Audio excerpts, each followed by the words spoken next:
Imagine standing on Earth 4 billion years ago. No oceans, no rivers, no clouds drifting across the sky. Above you, the heavens glow red and violent. Below your feet, the ground is molten, cracking, and alive. And then something happens that changes everything forever. Not an explosion, not an asteroid, not fire, but rain. The very first rain in Earth's history. Not gentle, not peaceful, not life-giving. At least, not yet. This rain was boiling, toxic, and world-shattering, and without it, Earth would never have become home. Welcome back to Earth's Archive, the channel where we uncover the forgotten moments that shaped our planet, our history, and our existence. Here, we don't just talk about Earth, we rewind time. Today, we travel to one of the most dramatic transformations Earth has ever experienced. A moment when the sky changed, the surface changed, and the future of life was silently rewritten. Before rain nourished forests, before oceans reflected the stars, before clouds ever cast shadows, there was a world that had never known water falling from the sky. This is the story of the first rain on Earth. To understand that rain, we must first understand the Earth that existed before it, and that Earth was nothing like the world we know today. Earth formed about 4.54 billion years ago, born from chaos. The young solar system was violent, a swirling disk of dust, gas, and debris orbiting a newborn sun. Earth didn't gently assemble. It was built through collisions. Asteroids the size of mountains slammed into the planet. Protoplanets crashed together. Each impact released unimaginable energy. The result was a world covered in magma oceans. Entire continents made not of rock, but of liquid fire. There was no soil, no land, no water, only heat. Look up at the sky of this ancient world. It is not blue. There is no sunlight breaking through clouds. The atmosphere is thick, choking, and alien. It is filled with carbon dioxide, methane, ammonia, sulfur compounds, and enormous amounts of water vapor. There is no oxygen to breathe. The air is superheated and toxic. And yet, something crucial is missing. There are no clouds. Because rain requires cooling, and early Earth was simply too hot. Water existed, but it could not fall. Any water that formed instantly turned into vapor. The planet was a pressure cooker. Steam filled the sky, trapped above a burning surface. Earth held water, but it could not release it. For millions of years, this world remained locked in this state. So, where did Earth's water even come from? One major source was Earth itself. As the planet slowly cooled, volcanoes dominated the surface. Not ordinary volcanoes, planet-wide systems of eruption. For millions of years, Earth released gases from its interior in a process called volcanic outgassing. Among those gases was water vapor. Every eruption injected more steam into the atmosphere. Slowly, relentlessly, the sky filled with water. Another source came from space. Asteroids and comets bombarded Earth constantly. Many of them carried ice and water-rich minerals. When they struck Earth, they delivered water, but the heat vaporized it instantly. So, the water didn't disappear. It accumulated in the atmosphere, waiting. Then, gradually, something began to change. Time passed. Millions of years turned into tens of millions. The bombardment slowed. The planet began to lose heat. The magma oceans started to solidify. A fragile crust formed, cracking and reshaping itself again and again. The surface temperature slowly dropped, and eventually Earth crossed a critical threshold. When temperatures fell below the boiling point of water, water vapor could finally condense. For the first time in Earth's history, clouds could form. Not soft white clouds like today, but massive, towering walls of darkness covering the entire sky. The atmosphere thickened, the sky darkened, lightning ripped through the clouds endlessly. Thunder echoed across a lifeless world. Pressure built, and then the sky collapsed. The first rain fell. This was not gentle rain. Raindrops fell onto rock still hot enough to glow. The moment water touched the surface, it exploded back into steam. The rain boiled on contact. The atmosphere was filled with carbon dioxide and sulfur dioxide, and when water mixed with these gases, it formed acid rain. The first rain was corrosive. It ate away at newly formed rock, but that destruction served a purpose. The rain began carving the first landscapes. Water flowed across the surface, cutting into rock, creating cracks, channels, and basins. Temporary lakes formed, then evaporated, then formed again. Each cycle cooled the planet further, and the rain did not stop. It rained for thousands of years, possibly millions. Relentless, planet-wide storms with no seasons, no breaks, no silence. The water had nowhere to go. So it gathered, drop by drop, basin by basin. The first oceans began to form, not suddenly, not peacefully, but inevitably. Earth was transforming, from a molten inferno to a storm-wrapped world, to a planet beginning to stabilize.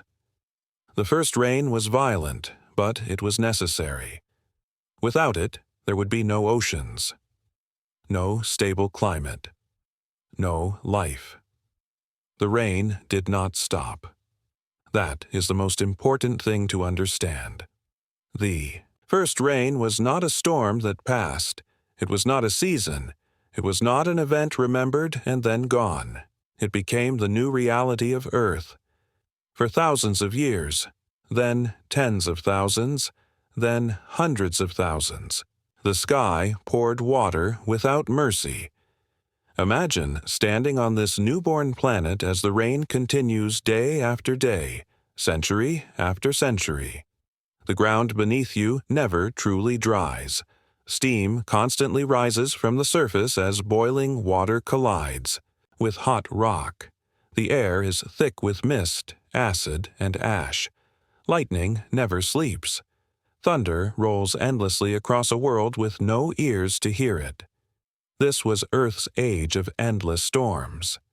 The sun is barely visible. The sky remains dark and swollen. Clouds circle the planet like a shroud. There are no calm days, no clear nights, no quiet moments. Only rain. But as brutal as it seems, something extraordinary is happening beneath the chaos. The planet is cooling. Each drop of rain steals heat from the surface. Each flow of water carries energy away. Each cycle of evaporation and condensation stabilizes the atmosphere just a little more. Earth is learning how to breathe. As the rain continues, the crust grows thicker. The surface cracks less violently. Lava flows still exist, but they are no longer everywhere. For the first time, water begins to survive for longer periods without instantly turning to steam. Shallow pools remain, then lakes, then connected basins. The planet is changing shape. Water begins to flow downhill, following gravity, carving channels that will one day become rivers. At first, these channels are erased by heat and volcanic activity, but over time they persist longer and longer. Rock is no match for water that never stops. The rain dissolves minerals from the crust. Iron, silica, calcium, sodium, all are stripped from stone and carried away. This is chemistry in motion. The water becomes a planetary bloodstream, moving elements from one place to another, mixing the surface like a giant laboratory. And remember, this rain is still acidic. Carbon dioxide dissolves into the water, forming carbonic acid. Sulfur compounds form sulfuric acid. The rain is harsh, aggressive, and reactive. But that reaction is essential, because it begins one of the most important processes in Earth's history: the long-term removal of carbon dioxide from the atmosphere. As acidic rain reacts with rock, it locks carbon into minerals. Over time, this reduces the amount of greenhouse gas in the air. Less carbon dioxide means less trapped heat. Less trapped heat means more cooling. More cooling means more liquid water. This is a feedback loop, a planetary self-regulating system beginning to emerge. Earth is no longer just reacting. It is adjusting. As temperatures continue to fall, the rain slowly changes character. It is still heavy, still constant, still global, but it is no longer boiling everywhere. Some regions cool faster than others. Higher elevations solidify. Basins deepen and fill. For the first time, large bodies of standing water persist for long periods. Proto-oceans are forming. They are not blue like today's oceans. They are dark, mineral-rich, and opaque. They absorb heat during the day and release it at night, further stabilizing temperatures. The oceans begin to act as Earth's thermal memory. Volcanoes still erupt, pouring lava into these growing seas. When molten rock meets water, it fractures violently, creating new minerals and releasing nutrients into the depths. The ocean floor is born in fire. Above the surface, storms still rage, but now something else begins to happen. The atmosphere starts to layer. Warm air rises. Cool air sinks. Winds form. For the first time, Earth experiences circulation patterns. The planet develops weather, not yet gentle, not yet predictable, but organized. Rainfall becomes heavier in some regions and lighter in others. Dry periods briefly appear. Short, unstable, but real. Earth is learning balance, and deep within those dark oceans, protected from ultraviolet radiation and surface chaos, chemistry continues its slow, patient work. Water dissolves gases from the atmosphere: nitrogen, carbon dioxide, hydrogen sulfide. Minerals leached from rock accumulate in solution. Energy is everywhere. Heat from the mantle. Electrical energy from lightning, chemical energy from reactions. This is not life yet, but it is preparation. The oceans become a chemical archive, storing ingredients, mixing them endlessly. Rain continues to deliver fresh materials from land to sea. Every drop is a messenger, carrying information from the crust to the depths. Earth is building complexity. As the storms persist, the moon plays its silent role. Already formed, already orbiting Earth, the moon stabilizes the planet's rotation. It moderates axial tilt, preventing extreme swings in climate even at this early stage. Tides begin to stir the shallow oceans. Not the tides we know today, but powerful gravitational flexing that churns coastal waters, exposing minerals, concentrating chemicals, and creating cycles. Wet-dry. Wet again. These cycles are critical. They allow molecules to form, break apart, and reform in new configurations, all driven by water. Rain feeds rivers. Rivers feed oceans. Oceans feed chemistry. The storms that once seemed only destructive are now architects. Over immense spans of time, the atmosphere continues to change. Carbon dioxide levels fall. Water vapor condenses more efficiently. Methane fluctuates. The sky slowly lightens. Still not blue, but less suffocating, less oppressive. Sunlight begins to penetrate more often, warming surface waters during brief clearings. Earth enters a new phase, not yet alive, but no longer hostile to the idea of life. The rain, once relentless, begins to show variation. There are pauses, breaks between storms, moments when clouds thin and the surface sees the sun uninterrupted. These moments are brief, but they matter. Because now, water does not vanish when the sun appears. It remains. Lakes persist, oceans deepen, the hydrological cycle becomes permanent, evaporation, condensation, precipitation. Earth has found rhythm, and with rhythm comes opportunity. Still, this world would be unrecognizable to us. There are no plants, no animals, no oxygen-rich skies. The land is barren, dark, and raw, but it is no longer silent in the way it once was. Water moves, wind moves, heat moves. The planet is alive with motion, and all of it traces back to one thing, the first rain. Without that endless downpour, Earth would have remained a scorched, airless rock. Without rain, carbon would have choked the atmosphere. Without rain, oceans would never have formed. Without rain, chemistry would never have found stability. As the rain continued to fall and the oceans deepened, Earth crossed a boundary that could never be uncrossed again. The planet was no longer just cooling, it was stabilizing. For the first time in its violent history, Earth entered a long stretch of relative calm. Not peace, not comfort, but balance. The endless storms still existed, but they were no longer absolute. The surface was no longer entirely molten. The oceans were no longer temporary.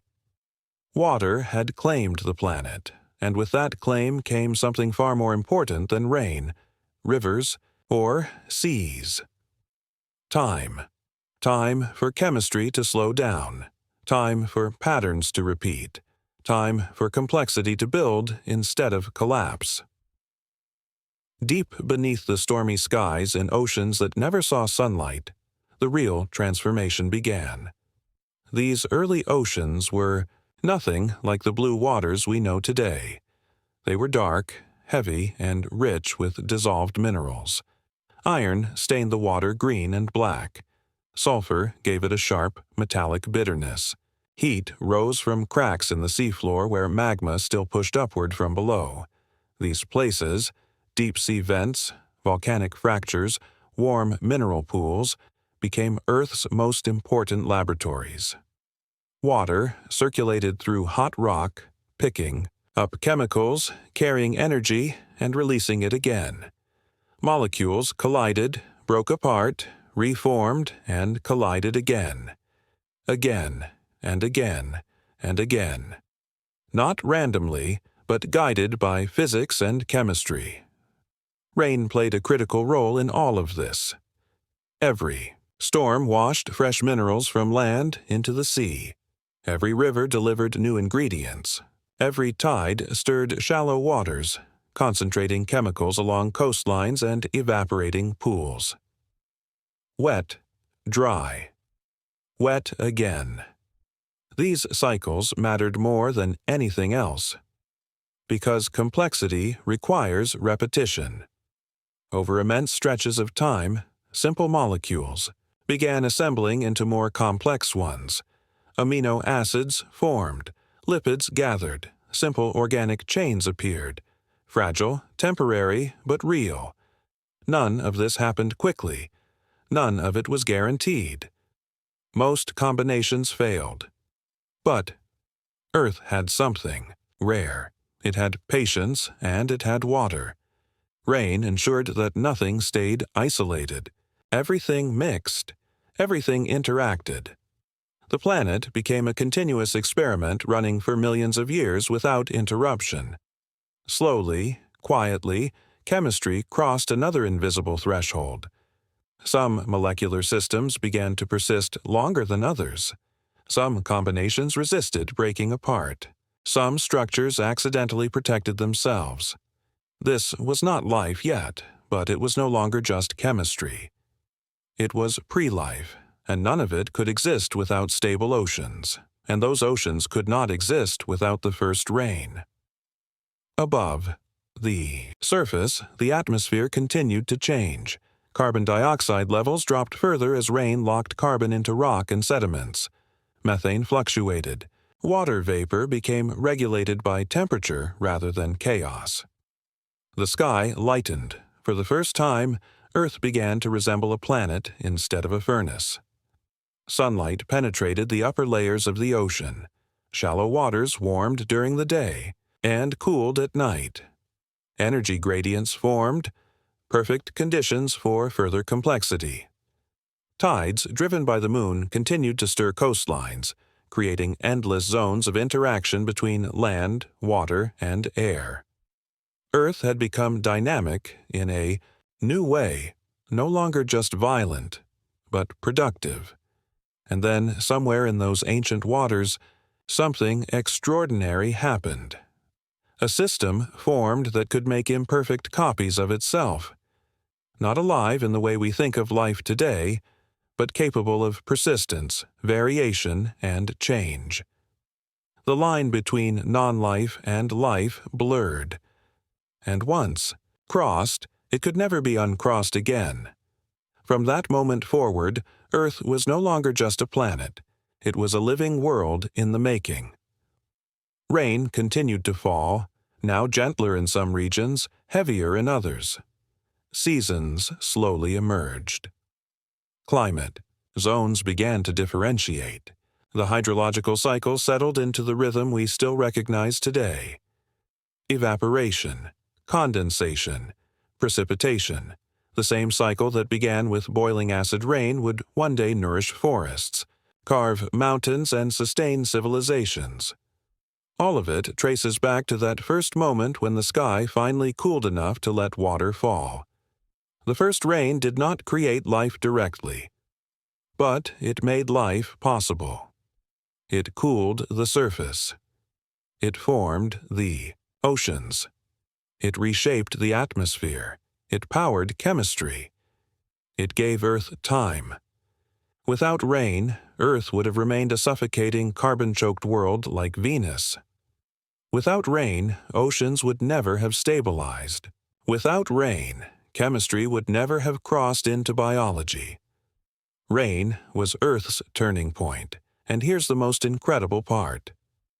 Every time it rains today, every storm, every drizzle, every drop hitting the ground, you are witnessing the continuation of a process that began over 4 billion years ago. The rain falling outside your window is connected to the first rain that ever fell on this planet. Same physics, same cycle, same story. Earth remembers. And now, so do you. This is why we explore the past. This is why we tell these stories. Because understanding where we came from changes how we see where we stand. If you've made it this far, you're not just watching videos. You're traveling through time with us. Thank you for being part of Earth's Archive. If you enjoyed this journey into Earth's earliest moments, make sure to like the video, subscribe to the channel, and share it with anyone who loves science, history, and the hidden stories of our planet. And don't go anywhere. We have many more incredible chapters to uncover. From the first continents to the first breath of oxygen, from ancient extinctions to the forces still shaping Earth today. Stay tuned, stay curious, and stay with us for upcoming videos. This is Earth's Archive, where Earth remembers its beginnings.